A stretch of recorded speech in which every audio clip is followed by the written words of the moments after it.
This morning at the metro station, I witnessed a scene that struck me as very interesting. A commuter, let's call him John, was walking toward the turnstiles, holding a convenience store onigiri, a rice triangle, in one hand and furiously scrolling through his smartphone with the other. As he flipped through his feed, he paused on one post. His eyebrows drew together in a frown, and he took a noticeably harder bite of his rice ball than before. From the corner of my vision, I noticed what was on his phone screen. Someone showing off their rooftop terrace afternoon tea at the top floor of the Empire Tower building. It got me thinking. Have you ever had a moment like that? Where you're scrolling through someone else's life and suddenly, though it's clearly their life, it feels very much like a small sting in your heart. You find yourself asking, why them? I've been more diligent. I've followed the rules more. So how come they seem to be living better than me? Today I want to talk about a painful yet unavoidable topic. Why are there people you can't stand to see thriving, while you feel you're doing everything right? This isn't about teaching you to flatter someone else or to deny yourself. Rather, it's about peeling back the shell of irritation, the surface of contempt, and looking inside. Is the problem really them, or is it a knot inside you that hasn't been resolved? You don't really hate them. What you dislike is your own filter of perception. Let me ask, is the person you can't stand truly full of flaws? Or is it that you're picking out the things you dislike, magnifying them like you're looking at a stain under a microscope? I know an editor friend of mine, let's call her Sarah, who works in a publishing house.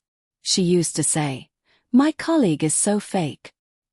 He always chats up the boss about his weekend, remembers every author's birthday, even helps everyone at the department dinner pick their slice of cake ahead of time."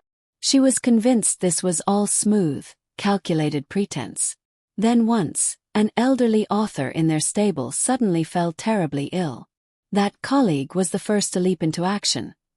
He secured a hospital bed, helped organize the author's unfinished manuscript, worked 3 straight nights without a wink of sleep.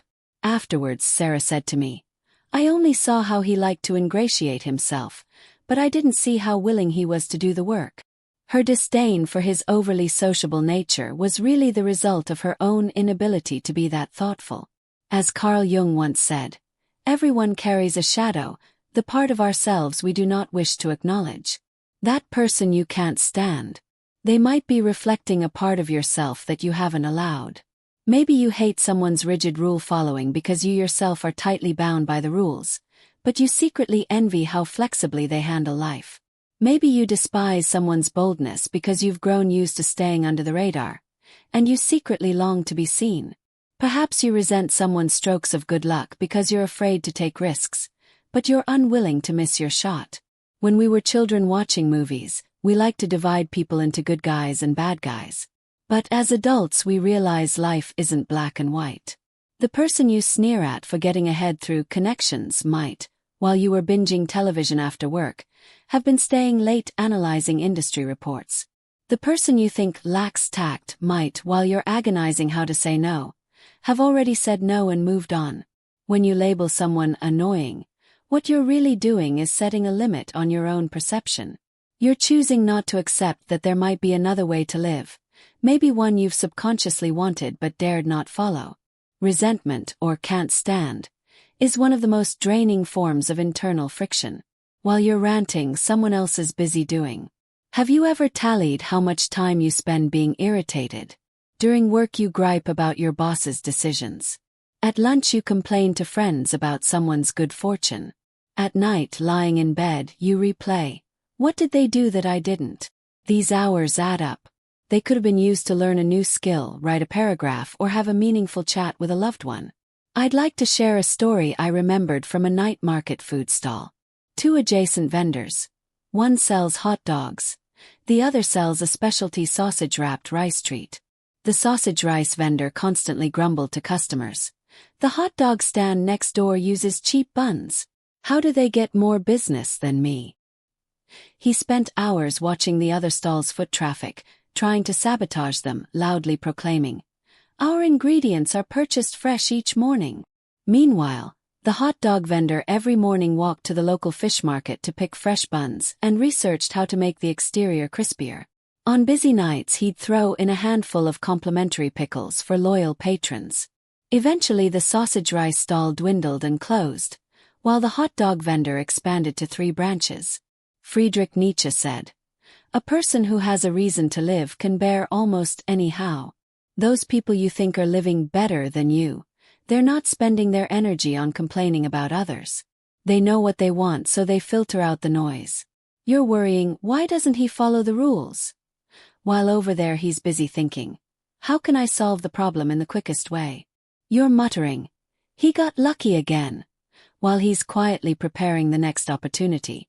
You're sneering, that's foolish, while he's finding the right road through what you labeled wrong.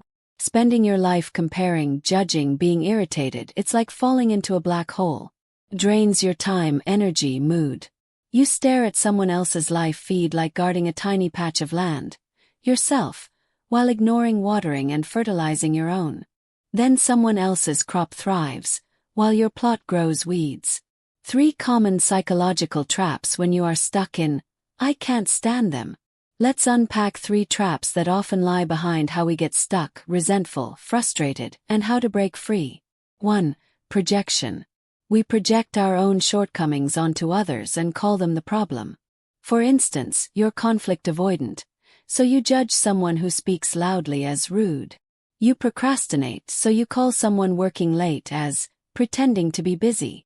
You worry too much about other people's opinions, so you sneer at someone dressing flamboyantly and say they're showing off. It's like Mrs. Thompson in the Genteel Lady Club complaining that neighbor's daughter is too wild to be a proper young lady, when really she has been confined by traditional female standards her whole life. What you despise in others is often the part of you you believe you cannot do.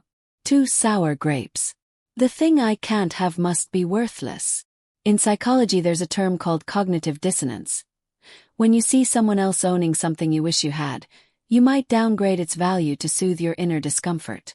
You didn't get the promotion, so you say, that job's too stressful anyway. You want to start a business but don't dare, so you mutter, entrepreneurship is too risky. You couldn't travel the world, so you say, traveling is just looking at people anyway. It's like that scholar in ancient times who couldn't pass the imperial exams and said the system was too rigid. Yet when someone did help him get in, he still sat the exam anyway. We hide our disappointment by saying, I didn't want it anyway. But all this does is push us further from the life we really want. 3. Narrowed perception. You only see what you've already decided to see. If you already dislike someone, you automatically filter out their strengths and focus only on their shortcomings. For example, you believe a coworker always hogs credit, so you forget they once helped edit your manuscript. You believe a friend is too business-minded, so you forget they lent you money when you were in a pinch. You believe your boss is biased, so you forget they gave you that growth opportunity earlier. It's like watching a movie you've already decided is bad. Even if it has brilliant scenes, you've anticipated failure, so you see none of it. Narrowed perception traps you in your own bubble of bias. Unable to see diversity, unable to see your own limits. You may think you're standing up for your principles, but really you're boxed yourself in.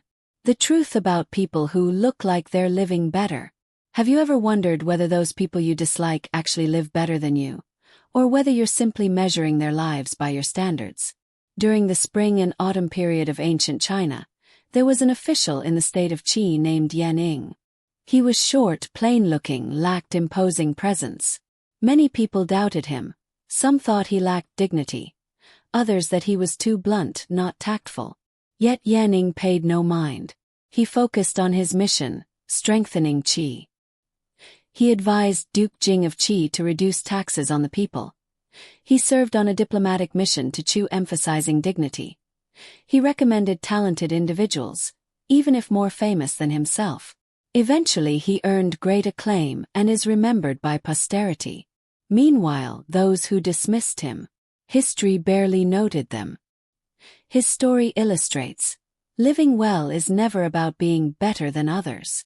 It's about knowing what you want and being willing to work for it. The people you can't stand may just be clearer about their goals than you are. They're not obsessing about other people's eyes because they're moving to their own rhythm. They're not afraid of others' gossip because they have confidence in their path. They don't envy someone else's Instagram highlight. They're simply living their own version of life. Think of the many young people today in the US, choosing freelance careers. Some criticize them for instability, lack of benefits, but those freelancers are flourishing in their chosen domains. Some are writing copy and achieving financial independence. Some are designing and winning international awards. Some are making videos sharing their viewpoints. They aren't necessarily living better than you, but they chose their life and accepted the risks and burdens that come with it. As Mr. Who once said, "What is there to fear when truth is infinite? Inch by inch the joy." Living well isn't about comparing with others.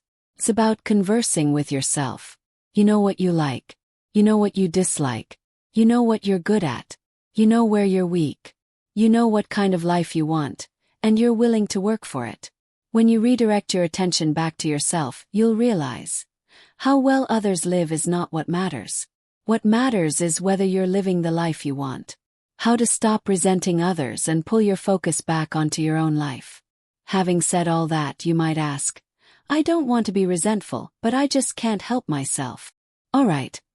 Here are 3 simple methods to help you bring your attention back to your life. Method 1. Label your irritation to make the emotion visible. When you feel, that person is so annoying, pause and ask yourself 3 questions. What exactly about them is irritating me? Is there an unmet need of mine hiding behind this irritation? What can I do to satisfy my need? For example, I can't stand how my coworker always gets praised by the boss. Try rephrasing. What I really dislike. He presents his work very thoroughly, but what I need is for my work to be recognized too. So next time I'll organize my report more clearly. Once you label the irritation, it moves from being vague discomfort into a specific need. And once the need becomes clear, the resentment naturally fades. Method 2. Keep an experience ledger of your time. Don't let your complaining be a waste of precious hours. Each evening, spend 5 minutes recording how much time you spent on resentment that day. 10 minutes in the morning complaining about the boss's decision. 20 minutes at lunch scrolling social media and comparing yourself. 30 minutes at night thinking, why do they have it and I don't? Add them up. You'll see. So many precious minutes gone. Then decide, what could I do instead? 10 minutes equals learn 10 new English words. 20 minutes equals read half an article. 30 minutes equals talk with a family member. When you start valuing your time, you'll find you have no energy left to resent others. Method 3. Build your own coordinate system. Don't measure yourself by someone else's standards. Often we resent because we're using others' yardsticks. They make 6 figures, therefore I'm inadequate. Their house is bigger, therefore mine is too small. They travel every month, therefore my life is bland. But each person's starting point, ability, and choices differ. Using others' scales only makes you anxious. So build your own criteria. This year I made $50,000 more than last year. I learned 1 new dish. My friendship with Bob is stronger. These are your wins, your growth, your proof you're living well. When you focus on your progress, you'll see others' lives stop affecting you. In closing, I'd like to share a favorite saying.